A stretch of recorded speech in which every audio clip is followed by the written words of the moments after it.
Bonjour à tous, donc aujourd'hui je vous retrouve pour une nouvelle vidéo, donc cette fois-ci ça va être un lecture manga, so let's go hein. Donc tout d'abord j'ai lu les tomes 1, 2 et 3 de Agent of My Heart de Maki Joji chez Kaze. J'ai adoré, j'adore, c'est bon, c'est du josei shoujo classique, mais ça marche vraiment bien avec moi, enfin en tout cas toutes les œuvres en tout cas de Maki Joji, ça marche à chaque fois avec moi. Donc franchement, j'ai adoré. C'est une série qui se termine en 4 tomes. Et en fait, c'est l'histoire de cette jeune femme en fait qui va devenir agent vraiment tout à fait au hasard par certaines circonstances. Madame va devenir agent d'un acteur ou d'un acteur qui commence à shining, genre. Et donc cet acteur-là, on se rend compte, enfin en tout cas dans ce premier tome-là, on découvre qu'en fait, le gars, quand elle était plus jeune, il y avait un garçon qui n'arrêtait pas de l'embêter, qui n'arrêtait pas de mentir sur des trucs. En fait, ça l'a traumatisé, il l'a harcelé quoi, clairement, ça l'a traumatisé. Eh bien, elle va travailler avec lui. Bon, il va y avoir une histoire un peu du jeu du chat de la souris, du mensonge, vérité, mensonge, vérité, voilà. Et voilà, donc en gros, ils vont avoir une petite relationship. Donc, il y a des moments où c'est assez drôle.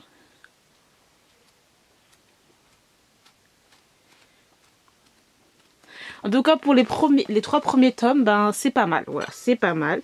Il n'y a rien, je veux dire, comment dire ça, il n'y a rien d'exceptionnel, ni d'original, ni de surprenant, genre.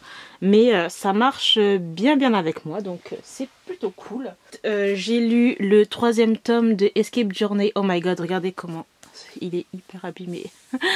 Bref, Escape Journey de Ogeretsu Tanaka. Ça faisait longtemps en fait que je n'avais pas lu ce 3e tome, ça fait un moment. Ce 3e tome là, je l'ai acheté au moment de la sortie. Et je l'ai lu il y a déjà 2 mois de ça, voilà. Et ouais, j'ai adoré. Franchement, j'aime beaucoup la relation entre ces deux personnages-là. C'est vrai que c'était assez conflictuel au début, j'ai envie de dire. Voilà, ils se sont séparés, ils se sont remis ensemble, il y a eu des histoires, etc. Et franchement, j'ai plutôt apprécié ce 3e tome-là. J'aime beaucoup comment cette mangaka fait ses histoires. J'aime beaucoup. Après, c'est vrai que c'est assez graphique dans les scènes olé olé. Il y a des moments où c'est un petit peu quand même violent. On se demande bon, le consentement il est où quoi. Mais bon, c'était pas mal. Donc voilà pour ce 3e tome là. Qu'est-ce que je peux vous dire de plus? C'est un 3e tome, donc bon hein. Pour le moment, j'aime beaucoup. Ensuite, j'ai lu donc le 13e tome de Banal à tout prix de Nanagu. C'est ça? Nagamu Nanaji. Donc le tome 13. Donc bon, franchement, cette série, je suis au tome 13. Je crois que ça s'est mis en 15 tomes. Je suis pas trop sûre. Mais franchement, au début, je l'adorais. Ah non, 14 tomes, voilà. Donc il me reste un tome à lire. Franchement, cette série, au début, j'adorais. Et à partir du tome, on va dire du tome 11, j'ai commencé à décrocher un tout petit peu. Dans le sens où j'ai trouvé que la relation allait trop vite. Il y a des choses qui se passent, mais je me suis dit, en fait, si vous êtes des lycéens, vous pensez déjà... Enfin, je sais pas, c'est hyper rapide. Et je trouvais que c'était un petit peu... on tournait en rond dans l'intrigue, on va dire. L'intrigue entre guillemets, hein. C'est ce que j'ai trouvé vraiment dommage. Je trouve que ça s'essouffle de tome en tome vers la fin. Donc bon, on verra bien quand je lirai le 14e tome. Je m'attends pas à un truc de ouf non plus. Mais en globalité, c'est une série qui est vraiment pas mal. Voilà, qui est pas mal quand vous aimez les shoujo, etc. Vous avez du temps à passer. C'est pas mal. Mais c'est pas genre une série qui va... on va pas la garder. Enfin voilà, c'est pas un titre qu'on va pas oublier, genre. Après, les dessins sont super beaux, hein. Franchement, il n'y a rien à dire. Ensuite, j'ai lu Mashle de Hajime Kokomo. Donc, le tome 1 qui est ici, le tome 2 qui est ici et le tome 3 qui est ici. Donc, Kazé me l'a envoyé, les 3 premiers tomes. Et ça ne l'a pas fait pour moi. Voilà, j'ai déjà fait... j'ai déjà donné mon avis en fait sur Instagram. Donc, je vous le ferai... Je vous fais ici assez rapidement aussi. Ça l'a pas fait. Clairement, j'ai pas aimé... Le personnage principal, l'humour est hyper lourd. Enfin, personnellement, moi, j'ai trouvé... Il n'y a rien d'original. Franchement, ils ont voulu faire une sorte de un peu One Punch Man croisé avec Harry Potter. Personnellement, ça ne l'a pas fait. J'ai trouvé ça hyper lourd. C'est plus de mon âge. Voilà, clairement, j'en ai lu... j'ai lu des shonen. Déjà, c'est pas un genre que j'adore. Mais alors là, ce genre de shonen là, c'est clairement pas pour moi. Je suis pas public du tout, je suis pas le cible, je suis pas la cible plutôt, et non, franchement ça l'a pas du tout fait. Ce personnage là m'a clairement saoulée en fait. Je ne supporte pas, c'est un personnage que je supporte pas, et d'autres personnages aussi que je ne supporte pas. Donc oui, il y a de l'humour, d'accord, mais pour moi c'est hyper lourdeau, il y a rien d'original. Donc bon, après chacun son avis. Moi personnellement c'est mon avis. Donc voilà, je vais vous montrer les dessins. Alors je sais pas s'il est sorti en animé, Mashle. Mais si c'est sorti en animé, pourquoi pas quoi. Mais en manga, franchement, ça l'a vraiment pas fait du tout quoi. Donc bon, en gros, donc je vais vous lire le résumé parce que moi les résumés j'arrive pas trop à les faire.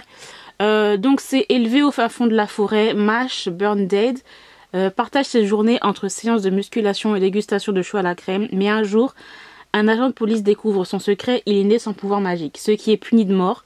Pour survivre, il va devoir postuler à Easton, une prestigieuse académie de magie, et en devenir le meilleur élève.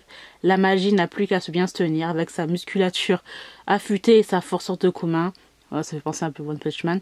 Mash compte bien pulvériser tous les sorts et briser les codes de cette société.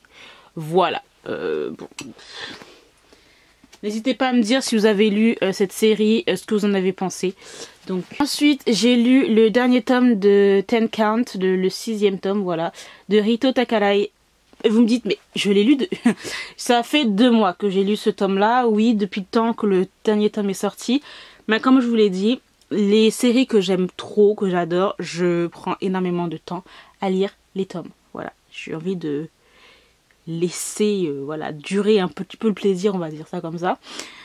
Ce 6e tome là je l'ai adoré, mais j'aurais voulu un 7e tome, dans le sens où voilà, on nous stoppe sur une fin un petit peu ouverte. Ben il y a des choses qui n'ont pas été vraiment réglées, je trouve, pour ma part, et ça se termine trop tôt en fait, ça se termine comme ça, et c'est ça qui est un petit peu frustrant, parce que ben, entre le 5e et le 6e tome, on a attendu la sortie. Et quand tu lis ce 6e tome là, t'es contente parce que ben voilà, moi personnellement les fans de Ten Count, ben ils sont contents en fait, voilà, mais un petit goût j'ai envie de dire d'amertume, dans le sens où ben t'attendais plus. Voilà, pour un dernier et 6e tome, t'attendais plus. Et malheureusement, t'as pas vraiment toutes les réponses à tes questions. Et je trouve ça dommage. Donc ça aurait été bien que la mangaka conclue son histoire un peu correctement, avec peut-être un 7e ou 8e tome en fait. Là ça aurait été parfait, franchement. Donc bon voilà, ça se termine en mode 1, c'est tout. Et la suite, voilà, c'est tout. Tu dis mais franchement on a attendu des années pour avoir ce tome là, et on est content, mais en même temps, bah, on est un peu frustré parce qu'on aurait voulu avoir plus. Mais bon, j'ai quand même aimé cette série en globalité aussi. Donc, Ten Count, l'histoire. Bon, après, c'est une histoire taboue entre un psychologue et son patient. Donc bon, c'est un petit peu, voilà. Mais voilà. Avant, je disais des yaoi, mais c'est vraiment Ten Count qui m'a mis à fond dans les yaoi. Donc, voilà, une petite place de mon cœur, genre... Ensuite j'ai lu quand même beaucoup de suites de séries, donc ça c'est cool. J'ai terminé la série Takane et Anna, qui se termine en 18 tomes. Donc le tome 15 qui est ici, le tome 16, le tome 17 Et le tome 18 avec une couverture réversible. Celle-là, je trouve qu'elle est plus stylée. Bon, bref. Dans tous les cas, les couvertures de Takanena sont très très jolies en globalité. Et cette série, je l'ai adorée. Franchement, pour que je continue une série shoujo avec 19 tomes, c'est ça? Attends, j'ai déjà ouais, avec 18 tomes. Franchement, c'est une série, voilà, que j'ai vraiment beaucoup aimé. J'ai trouvé super drôle. J'ai adoré les deux personnages principaux. Je trouve voilà, ça peut être, voilà, il y a certaines personnes qui sont adeptes de ce genre d'humour, d'autres non. C'est un peu comme je vous dire Machel, voilà, moi ce genre d'humour ça m'intéresse pas, ça me fait pas rire en fait.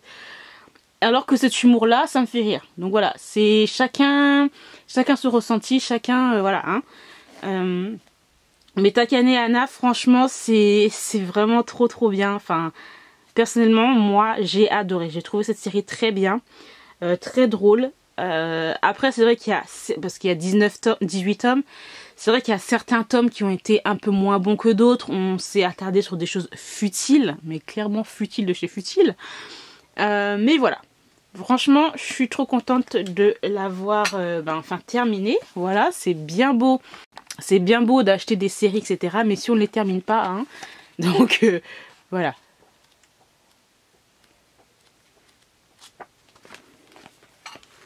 Hop, j'ai lu Qu'est-ce qui cloche avec la secrétaire Kim de Kim Myung-mi et de Jong Young-won, donc le tome 1 chez Kabook. J'ai adoré, j'ai regardé bien sûr le drama What's Wrong with Secretary Kim, qui est un drama qui est excellent. Je crois qu'on peut le regarder sur... Ah non, j'allais dire sur Netflix, non. Sur Netflix, oui, mais Netflix Corée. Donc si vous avez un truc VPN, je sais pas quoi, là, ben, vous pouvez le regarder. Mais sur Viki, je crois qu'il est sur Viki. Bref, le drama, je l'ai adoré. Et le webtoon, franchement, je m'attendais pas à aimer autant. Donc j'ai hâte de lire en fait la suite. Je trouve que les acteurs, mais ils ont bien choisi, franchement. C'est hyper drôle et tout. C'est tout simplement l'histoire d'un gars, d'un PDG hyper riche qui est aussi très égocentrique et tout. Et sa secrétaire qu'elle connaît par cœur depuis des années, qu'elle travaille avec lui, plus de 10 ans je crois. Et un jour elle va lui dire je pose ma démission. Le gars ne comprend pas. Et il va tout faire en fait pour la garder. Bien sûr, nous allons avoir de la romance. Et voilà, c'est super drôle. Bon, je suis trop contente qu'en fait, maintenant qu'on ait des webtoons. Enfin, moi, les dramas que je regardais, je savais qu'il y avait certains dramas que c'était adapté de webtoons. Mais je pensais pas que les webtoons étaient vraiment si bien. Enfin, moi j'arrive pas à lire les webtoons sur le net. Là c'est en format papier et j'arrive plus à les lire et j'adore, franchement j'adore ce concept de webtoon. Bon, les dessins sont super beaux aussi je trouve, donc voilà, je vous le conseille si vous voulez le lire, c'est vraiment pas mal. Voilà. J'ai lu donc Un petit ami trop parfait. Oh my god, c'est pas dans le bon sens. Donc le tome 1, le tome 2, le tome 3, le tome 4 et le tome 5. Alors je ne sais plus si c'est en... Je crois pas que ça s'arrête en 5 tomes. Je suis pas trop sûre. Désolée. Hein. Dans tous les cas, les 5 premiers tomes, j'ai aimé sans plus. Le premier tome, en fait, ça l'a pas trop fait. Parce qu'en fait, j'ai trouvé que le gars avait un comportement trop problématique. Le gars est hyper jaloux, il est manipulateur, il ment. J'ai trouvé que c'était assez malsain, en fait, dans le premier tome. Ensuite, le deuxième, troisième tome et quatrième, cinquième tome, j'ai plus apprécié. Parce que bon, il y avait un peu d'humour, etc. Voilà, j'ai mis entre deux côtés tout ce qui était problématique et j'ai lu la série comme elle était, quoi. Genre, voilà, j'ai pas allé fouiller plus loin, voilà, dans certains sujets. Et franchement, c'était vraiment pas mal. Donc, bon, l'histoire d'une fille, en fait, qui n'a jamais eu de relation et elle va avoir son camarade de classe qui veut dire, bah, en fin de compte, l'amour, c'est pas c'est pas ouf quoi en fait, de façon très elle est un peu amère par rapport à ça, tout simplement parce que le gars, il était avec avec son ancienne copine et ça s'est mal passé quoi. Et elle va se rendre compte qu'elle est amoureuse de lui au fur et à mesure. Et ils vont avoir une relation. Ils vont commencer cette relation et tout. Il y a des moments où c'est super drôle, il y a des moments où c'est un petit peu too much. Mais ouais, comme je vous l'ai dit, c'est un shoujo tranquille. Ça se laisse lire, mais c'est pas non plus exceptionnel. J'ai lu le premier tome de Killing Stalking de Kugi. Alors, je pense que j'avais lu sur le webtoon la moitié du webtoon. Donc bon, je sais un peu ce qui va se passer par la suite. Mais je suis super contente encore une fois que ça soit sorti en papier. Parce que je le voulais en papier, mais il existait qu'en espagnol. La version anglaise, on l'avait pas encore. Enfin, je crois que je voulais l'acheter en anglais, mais j'arrivais pas à le trouver. Et il y avait que en espagnol. Bref, sinon, tout ça pour vous dire que Killing Stalking, j'ai adoré. Par contre, ce n'est clairement pas pour tout le monde parce qu'on a vraiment j'allais dire trigger warning. Il y a vraiment des trucs malsains. C'est très psychologique, c'est thriller. Vous avez du sang, vous avez de la séquestration, vous avez du viol, vous avez de la violence. Donc voilà, c'est pas pour tout le monde. C'est l'histoire de ce gars là qui va à l'université. Et bon, il a un secret crush sur lui. Et un jour, le gars va se faire enlever. Voilà, il va se retrouver dans une maison et tout, séquestré. Et c'est qui? C'est le gars là qui est amoureux. Donc voilà. Bref, donc c'est une histoire qui commence comme ça. Et ça va se finir. On verra bien comment ça va se finir. Je sais que je me suis fait un petit peu spoiler sur certaines choses. Par la suite. Donc j'ai quand même hâte de lire parce qu'en fait je crois qu'ils ont coupé ça en 2 parties. Donc la première partie c'est du tome 1, 2 et 3, c'est comme si c'était le premier arc, et le deuxième arc, genre la deuxième saison comme ils le disent, ça sera aussi en 3 tomes. Donc voilà, franchement j'ai beaucoup aimé. Donc je n'ai pas trop envie de vous montrer certains dessins parce que c'est des dessins violents quoi, donc si vous n'êtes pas adepte de ça, voilà, là je peux vous montrer ça par exemple. Donc ça, voilà. Et ça. Et j'arrête parce qu'après, voilà, ça va être un petit peu... Bref, compliqué. Donc voilà, j'ai adoré Killing Stalking, j'ai hâte de lire la suite. Donc voilà, j'ai terminé pour ce lecture manga. J'espère que cette vidéo vous aura plu. Je vous remercie de l'avoir regardé jusqu'au bout. Et moi, je vous retrouve très bientôt dans une nouvelle vidéo. Bye!